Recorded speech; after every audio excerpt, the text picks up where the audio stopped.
www.pirateship.com is a third-party shipping website, and in today's video I'm going to give you guys a brief yet complete breakdown of this website and how using it appropriately can save you hundreds if not thousands of dollars per year in shipping costs.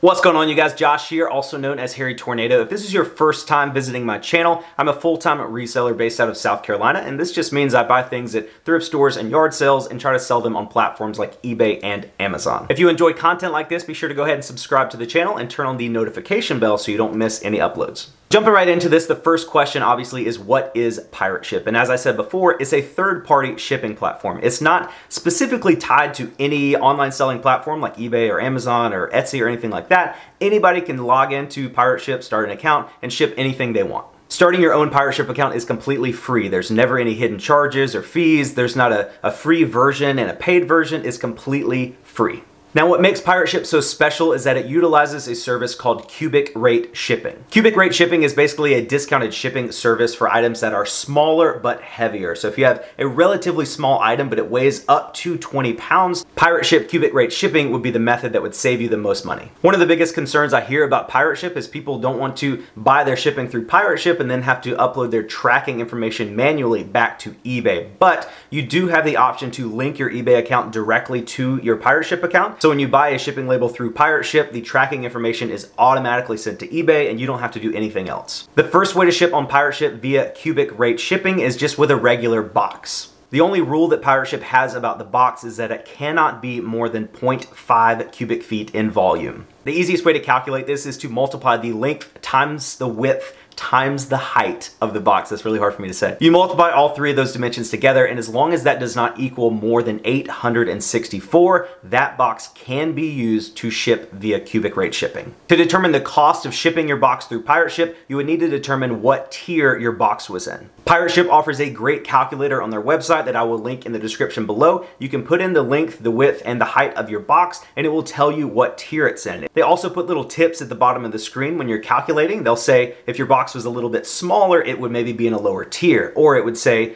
great job, you're maxing out the volume for this tier. What I love about this is Pirate Ship is very proactive about making sure their customers get the very best prices. Like if you are shipping a box of something and you have a little bit of wiggle room in the box and you put in those dimensions in the calculator, it'll tell you, if this box is 1 inch shorter, it would ship at a tier 3 instead of a 4, therefore saving you another, $4 or $5. The tier 1 boxes would be the least expensive to ship, and the tier 5 boxes would be the most expensive to ship. And again, you can use that calculator, I'll link in the description below, to determine the tier of your box and see if there's any wiggle room to get down to that next lowest tier. As far as what boxes you can use for cubic rate shipping, USPS offers 6 free mailing boxes that you can use for this. You just can't use any box that says flat rate or regional rate. They have to be just the regular shipping boxes. I'll put the list of the boxes on the screen here for you guys to look at. And again, all of these boxes are 100% free from USPS.com. So I would highly recommend going on there and ordering at least 1 pack of each of these to maximize your savings with Pirate Ship.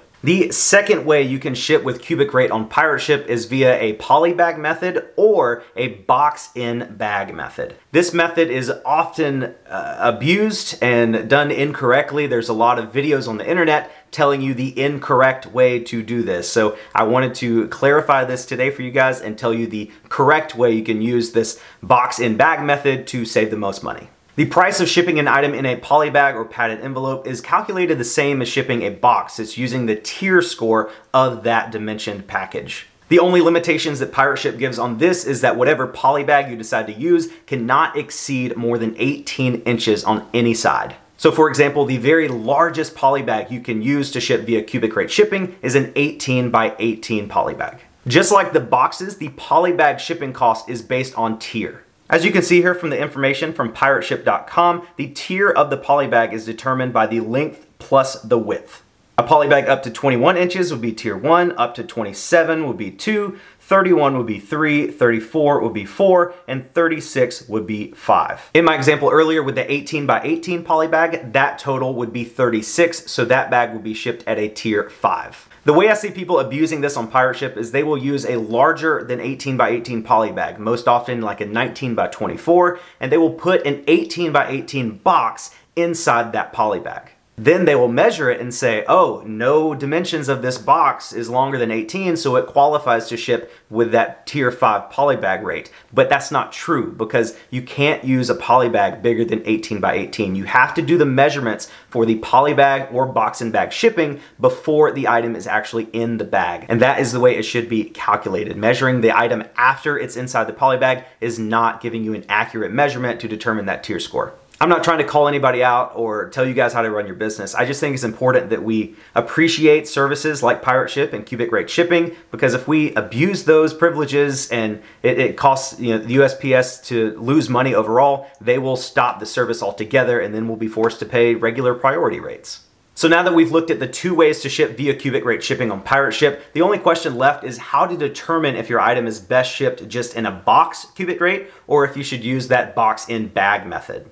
A lot of people think it's just magic when you put a box in a bag and it saves you $20 on shipping cost. And the only way you're going to get a better rate with the box in bag method is if the bag that box fits in has a lower tier score than the box already has. For example, the largest box you can ship with cubic rate is a box that is 10 by 10 by 8.64, because 10 times 10 times 8.64 is 864, which is the max. So if that box can fit into an 18 by 18 poly bag, it wouldn't matter, because that box is a tier 5 and that poly bag is a tier 5. So the only way that you would get a cheaper rate on a box and bag is if that bag has a lower tier score than the box. For example, this box is 8 by 6.5 by 4.5. It is currently a tier 2 cubic rate shipment. The only way to save money would be to fit this in a poly bag that is a tier 1 rated poly bag. And again, going back to that chart, for a poly bag to be tier 1, it would have to have a length plus a width of no more than 21 inches, which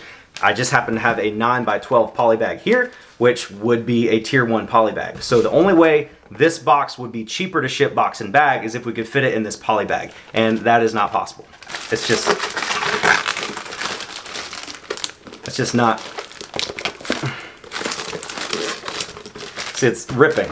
It's ripping because it's not going to work. Another example, I took this priority mailing box and cut it down a little bit for this demonstration. It is 13 by 9 by 2.5, which means it is a tier 2. Again, the only way to get this into a tier 1 is if it fits in a 9 by 12 poly bag, which, just being the fact that it's one dimension is more than that poly bag anyway, it would be impossible. On the contrary, it actually fits inside this poly bag perfectly. This is a 12.5 by 15.5 poly bag. So let's show you that it does fit in here with very, very little room to wiggle all the way to the end, and then the end has just enough room to close. So this is basically the perfect poly bag for this box. Again, this box by itself was a tier 2, but this poly bag being 12.5 by 15.5 is actually a tier 3 poly bag. So putting this box in this bag, even though it fits perfectly, it would actually cost you more to ship box and bag method rather than just shipping this box regularly. What you have to remember is that you have to measure the bag dimensions before anything is inside of it. This bag is 12.5 by 15.5, but the package, once it's wrapped in the bag, is only 13 by 9. So I think a lot of people are putting their boxes in bags like this and then measuring the package after the bag is in it. So instead of putting 12.5 by 15.5 as the poly bag dimensions, they're putting 13 by 9. And that can sometimes give you a better rate. In this instance, that would still be a tier 2, so it would still be the same price. But in some instances, that can give you a better rate. But again, that's not the correct way to do things.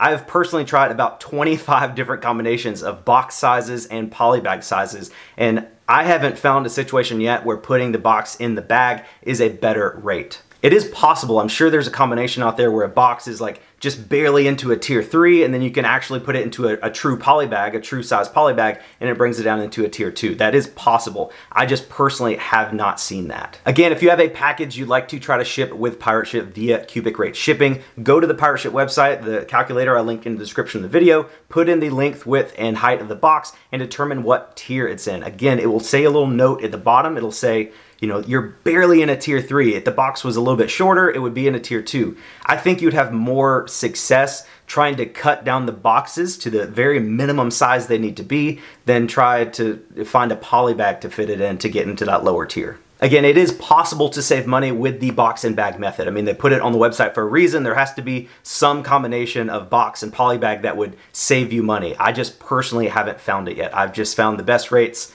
shipping just with a regular box on Pirate Ship. Also, a lot of the comparisons you see in other YouTubers' videos is where they're comparing the priority mail price on eBay to the box-in bag price on Pirate Ship. But I haven't seen too many people compare the box cubic rate shipping on Pirate Ship to the box-in bag method shipping on Pirate Ship. So maybe there's the discrepancy. I'm not sure. Again, I'm not calling anybody out. I don't care how you run your business. I just think we should appreciate Pirate Ship and try not to abuse it if possible. Finally, I'm going to share with you guys some really good examples of things that I would recommend shipping with Pirate Ship, things that you would save the very most money on. One of the best examples is this USPS Priority Mail shoebox. This is one of the boxes available on USPS.com. It was in the list earlier of the approved boxes for use on Pirate Ship with cubic shipping. And basically, if you put something in this box and it weighs about 2 pounds or so, it's gonna cost the same whether it goes cubic rate or priority. I think a lot of people who compare rates on Pirate Ship to eBay say that there's not a lot of savings, and it's because Pirate Ship isn't meant for everything, it's meant for really heavy things. So if you can fit a pair of shoes or boots in here that weigh 5, 6, 7 pounds or something like that, and then you go and check the rate on Pirate Ship, I think you could see savings of upwards of 50% on your shipping costs. And again, cubic rate shipping goes up to 20 pounds. So anything you can fit in this box between, I'd say 3 pounds and 20 pounds, you should check Pirate Ship for, because I think you'd be surprised at the savings. Another example, say you're at an estate sale and you sell tools, like my friend Leroy up in Spartanburg, South Carolina. He sells a lot of tools. Say he comes across a big batch of drill bits, like just a wad of drill bits like this big, and the total bundle of drill bits weighs about 20 pounds. You probably don't want to ship those in a padded flat rate envelope because they might poke through, so putting them in a little box like this would be your best bet. This box is a tier 2, meaning you could put 20 pounds of drill bits or whatever else you want in there, and it would cost anywhere from $7.50 or so at the very cheapest, all the way up to the most of like $13 if it was going all the way to Hawaii or Alaska or something, which is significantly cheaper than it would cost just shipping at regular priority. Some other examples I could think of would be like paperweights. Like say you have like a paperweight that's pretty small, it could fit in a small flat box like that, but maybe it weighs 3 or 4 pounds. That would be really good to ship with Pirate Ship. Also maybe like hardware. We talked about tools and drill bits earlier, but if you have a box of like nuts and bolts or something that's a really, really small box, but maybe it weighs 2 or 3 or 4 pounds, that would also be very, very good to ship with Pirate Ship. You guys get it. If it's small and heavy, try shipping it with Pirate Ship. I think you'll be surprised. I think a lot of people do the eBay to Pirate Ship comparison and say there's not a lot of savings because you're comparing the wrong orders. You don't want to compare first class shipments or items between 1 and 2 pounds or even maybe 2 and 3 pounds, because depending on where they go, it's probably going to be the same cost. But anytime you have a package that weighs more than 3 pounds and less than 20 pounds, be sure to check it with Pirate Ship because I think you're going to see a lot of savings. I hope this video helped you guys. Pirate Ship is a great platform to use, but it can be kind of difficult to understand how everything works. If you guys have any questions that I did not address in the video, feel free to drop a comment down below and I'll do my best to answer that question for you. Thank you guys so much for watching this video. I appreciate your time tremendously. You're the best, and I'll catch you guys on the next one.